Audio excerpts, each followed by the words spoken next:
number 46, People ex rel. ES versus Superintendent.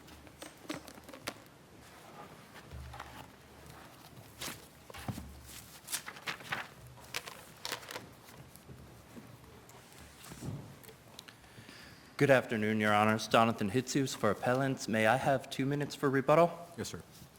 Thank you, Your Honor. This is not one of the rare cases where there is a mismatch between the plain meaning of statutory text and the actual legislative intent. One point that the Fourth Department's majority and dissenting justices agreed on is that the language of 259C14 is in fact susceptible to a plain meaning. Despite ES's youthful offender status, he was serving a sentence for a SARA enumerated offense against a victim under 18. Under the natural reading of that text, that would mean that SARA's mandatory school grounds prohibition would apply to him. Now, we understand that ES has now posited an alternative interpretation of what a sentence might mean under 259C14. We note that this alternative interpretation is unpreserved. Nevertheless, this interpretation does not sow ambiguity, let alone control. ES is relying on CPL 1.20, which doesn't define a sentence at all. It defines what it means to sentence, sentencing in the verb form. In fact, it goes back and cross-references a sentence. It says the imposition of a sentence without further clarifying.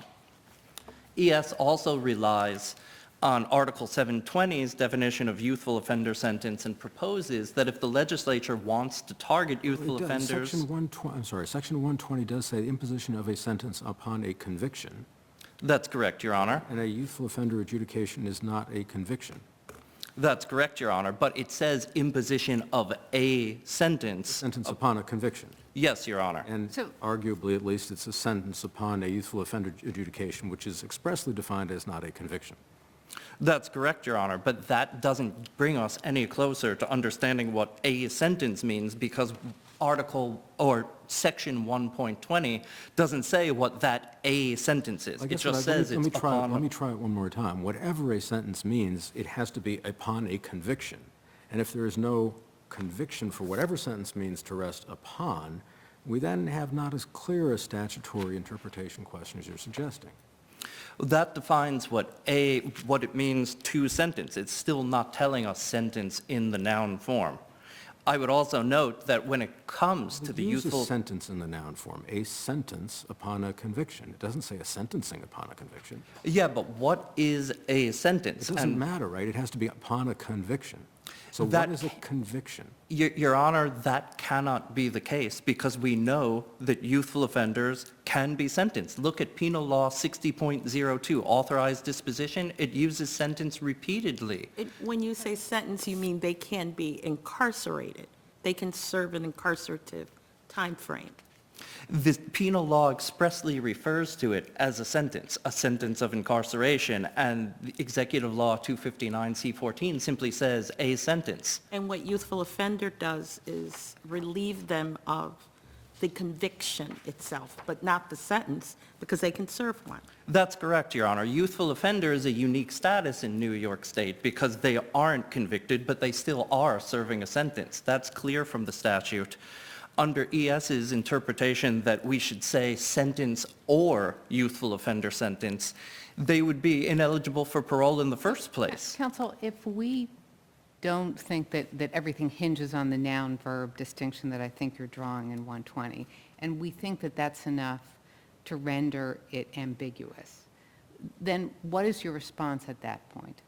Your Honor, we still get to the same place because our reading would continue to be the most natural reading. Why is that? And because sentence in its ordinary usage simply means a court-imposed punishment, and we know that parole is conditioned on imprisonment, and we know that youthful offenders can serve a term of imprisonment. So why wouldn't we import the definition from that provision into the other provision as we have in a number of other cases, right? There are other cases where the court has imported a definition, particularly of a term of art, in one statute into another statute. Why not do that here? Your Honor, sentence as used in 259C14 is not a term of art. That's our position, that it gets its ordinary usage, which is simply court-imposed punishment. Sentence in 259C14 is synonymous with imprisonment because you can't be paroled or conditionally released without being in prison. And But are we- the two statutes so distinct that we wouldn't do what we did in cases like Duggins and import it? Your Honor, if you could, I'm not entirely clear about what definition we're looking to import. What I'm talking about is, I think, what Chief Judge Wilson is asking you about, which is to the extent that a sentence is defined as imposed upon a conviction, why would we not treat the word sentence in 259C as incorporating that definition? Oh, because of the noun-verb distinction. You can't incorporate a definition that isn't a definition of a sentence. It wouldn't make sense to incorporate a definition of two sentence to define a sentence. So The if we two are apples and oranges. disagree on that point, do you lose? If you were to import that definition and say that it's limited to conviction, Yeah. then that would be reading a conviction requirement into the statute, and that would be fatal because youthful offenders can't be convicted. I would concede that, but we would say that you can't incorporate this definition of two sentence to shed light on what a sentence means. It's simply not defining a sentence. And It's is defining that the only- act of sentencing. Is that only because of the noun-verb distinction? Is that the only reason that, in your view, we can't import it? No, Your Honor. I had mentioned before Penal Law 60.02. That is the authorized disposition for youthful offenders. You will see that it says sentence repeatedly. It doesn't distinguish between sentence and youthful offender sentence. It simply says sentence. So it is obvious that for statutory, for textual purposes, youthful offenders can be sentenced, they can be serving a sentence. But isn't that the sort of the point, as I read it, of Criminal Procedure Law 720-1014, which defines youthful offender sentence as the sentence? So if you have a definition that says the youthful offender sentence means the sentence, where you're using sentence, you take this definition and you plug in youthful offender sentence means the sentence. But youthful offender sentence is simply a type of sentence, Your Honor. Right, 259. but I'm actually saying yes, under the definition of youthful offender sentence, it is a sentence. Whatever that definition means, and it's upon conviction, or if it's a noun or a verb, the youthful offender statute itself defines the youthful offender sentence as the sentence. So why do you need any of that other argument? It's the sentence. The youthful offender sentence is the sentence. And then you plug that into the other statute, which is that's the sentence, the youthful offender sentence. That is certainly another way to get to the point that youthful offenders can in fact be serving a sentence in the absence of a conviction, which brings us back to what the Fourth Department, the majority and the dissenting judges were disputing. They agreed that sentence was plain, but they said that it was at odds with the youthful offender provisions themselves. The youthful offender provisions are intended, it's clearly established, their purpose is to provide for a fresh start with youthful offenders. But the purpose of SARA, to protect people from dangerous sex offenders, is in no way at odds with that purpose. The fresh start to which the youthful offender provisions contemplates occurs after one is done serving their punishment. In this court's decision in Dawn Maria C., you had affirmed a decision that describes the youthful offender provisions as a balancing between fair punishment and the mitigation of future consequences. Parole is not a future consequence of a criminal conviction. It is a part of the sentence, and the condition here terminates upon service or completion of that sentence. Counsel, can I ask you, as I understand, and you'll correct me if I'm wrong, under your reading, SARA applies, but SORA does not apply to a youthful offender. Is that right? That's correct, Your So Honor. why would that make sense? Why would the legislature do it that way? There's a very good reason why the legislature would do it that way, because SORA and the registration that contemplates is the polar opposite of what it would accomplish by sealing a conviction. One who is registering is broadcasting to the world, this is what this person did, this is where they live, this is their address. The purpose of the youthful offender provisions is to conceal that information to enable a fresh start, so they would be completely at odds. SARA doesn't serve that purpose. It doesn't create that kind of stigma. ES, for instance, as a youthful offender, from the moment he's done with his sentence, his adjudication is sealed. He never has to talk about it again.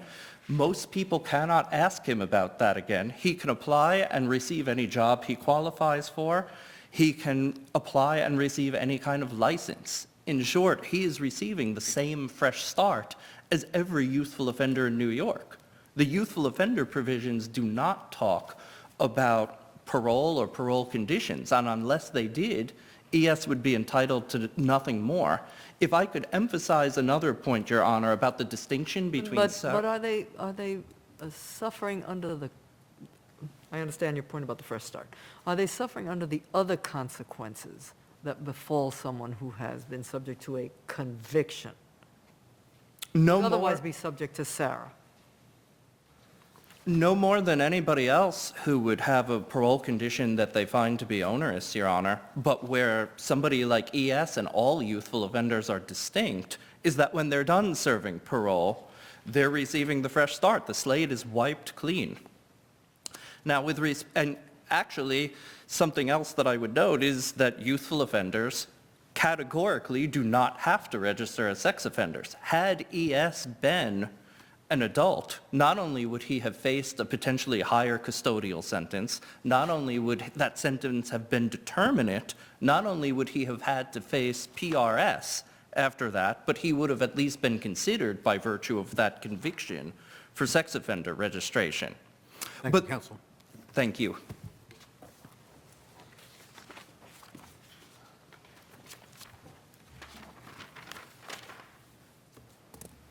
Good afternoon, Your Honors. Marquetta Christie on behalf of ES.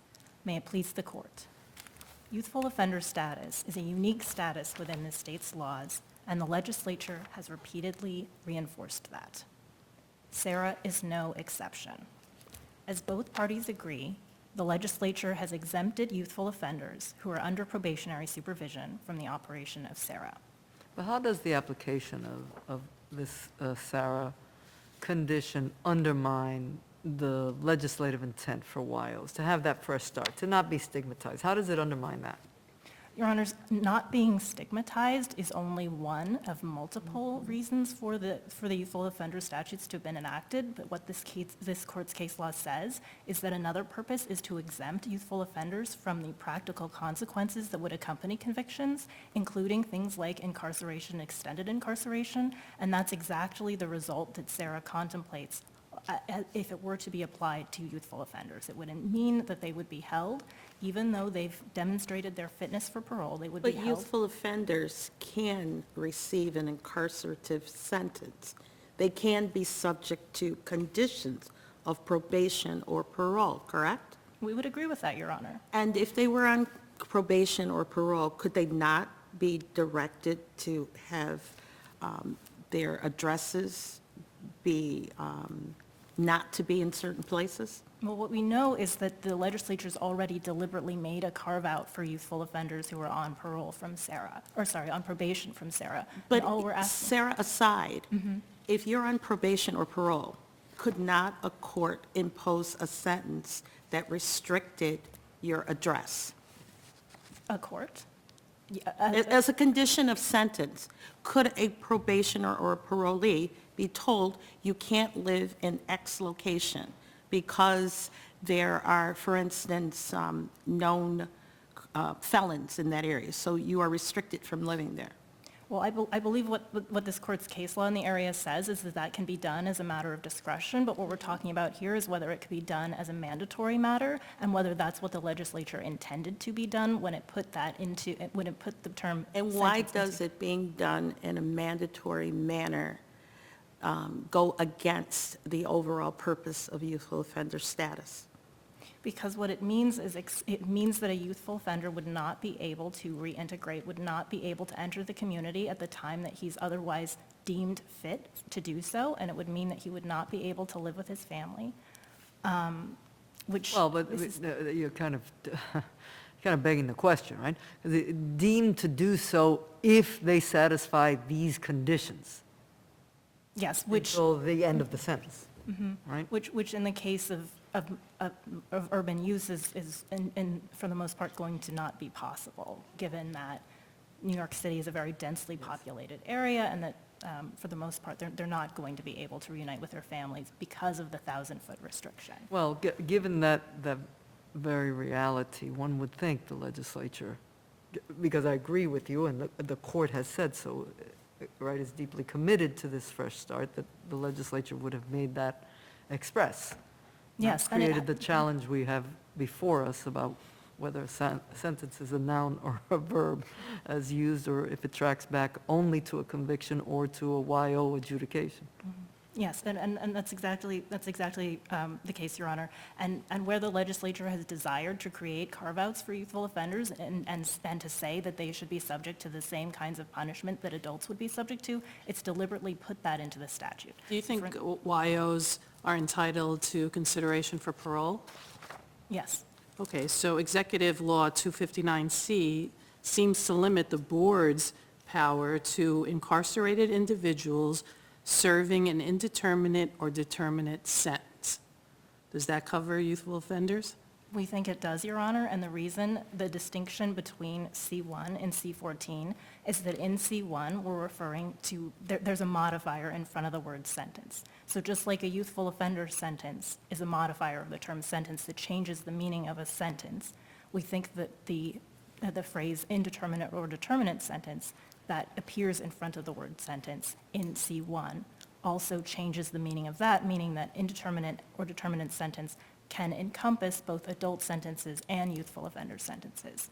So, Go ahead. so it's not the case that we're trying to say that the same term receives different meanings in the same statute. What we're saying is that different terms receive different meanings in the same statute. What do you do then about the multiple references to the term sentence in the youthful offender statutes themselves? Well, Your Honors, we've made multiple claims here. One is that the statutory text is clear, but if for some reason it's not clear, then we have multiple arguments in favor of why we should win on ambiguity. I guess what I'm asking, though, is how can it be clear in light of what Judge Singas pointed out and the references to the term sentence in the youthful offender provisions themselves? The reason that it can be clear is that the definition section always trumps a common meaning. Only So- if you import it. Yes.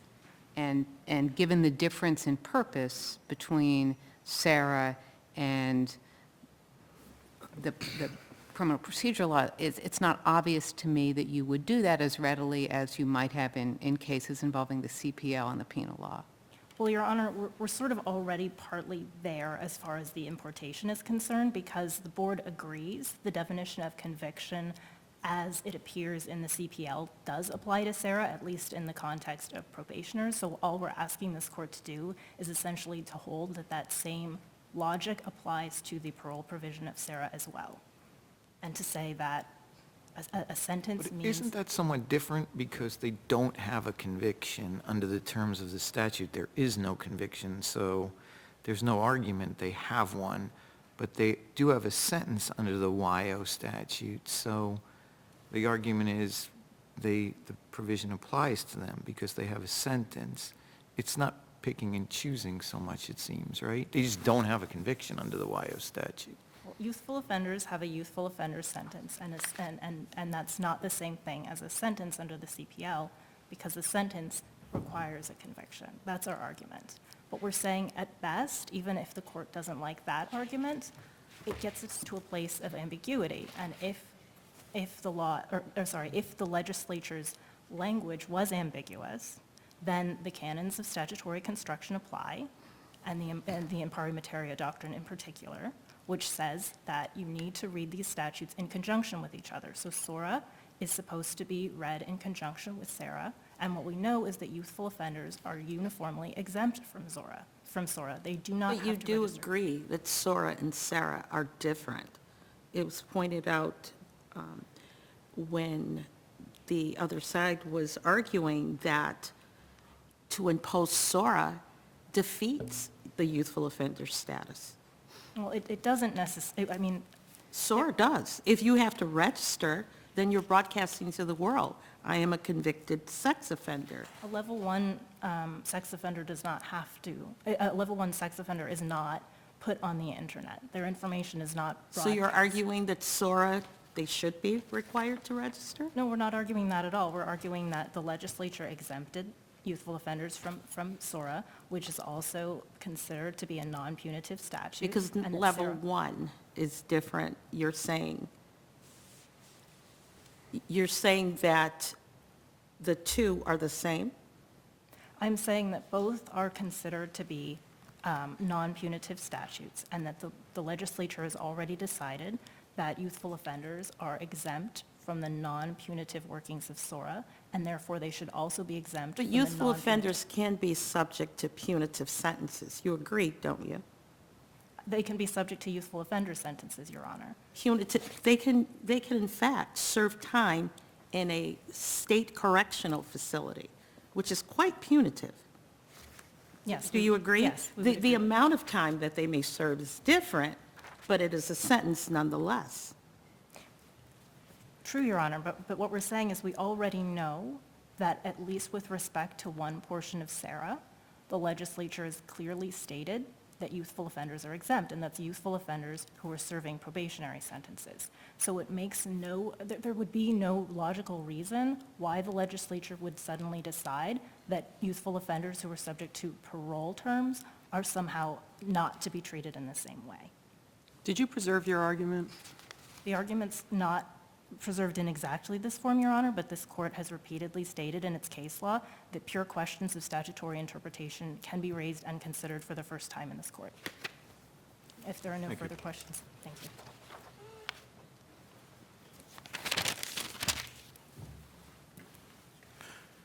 The fact that there are other statutes out there that are aimed at protecting the public from sex offenders doesn't justify erasing distinctions found in the text. We acknowledge youthful offenders aren't required to register, but if anything, that supports why the legislature would have wanted them to come under SORA. Because they're not required to register, that means that every youthful offender who could be subject to this condition has offended against somebody who's under the age of 18, and a court has found that probation or a sentence less than incarceration wouldn't be sufficient to protect the public. With respect to this distinction between parole and probation, if anything, that assists in the board's interpretation because that distinction came in the same legislative enactment, which is SARA itself. The presumption that those different terms and any effect they have are intentional would be at its strongest. Now, it could be that in theory, there could be compelling evidence of contrary legislative intent, but my adversary provides no such evidence. She simply says that she can't imagine any reason why the legislature would have done that. We answer that in our brief through the lens of the statute, because penal law says that probation is only reserved for those where it would be sufficient to protect the public. People sentenced to prison by operation of law are going to be more dangerous than people on probation.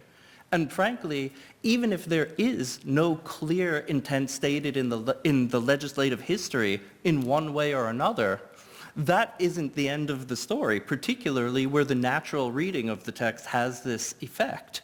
This court confronted a similar situation in Terry W., another case involving youthful offenders, and remarked that it was not clear the legislature had even considered whether or not how this statute would have an effect on youthful offenders. But in the absence of such proof, what we were left with was what the legislature had done. And what we're left with here, and what the legislature has done, is enact a statute whose natural reading would extend to youthful offenders, and for good reason. The final note that I would say is that my adversary says that if the legislature wants to treat youthful offenders like adults, it has said so in the past. Well, likewise, I would direct this court to Mental Hygiene Law 10.03G1 as proof that where the legislature wants to include both a conviction and a sentence requirement when defining sex offender, it has done so as well. Thank you.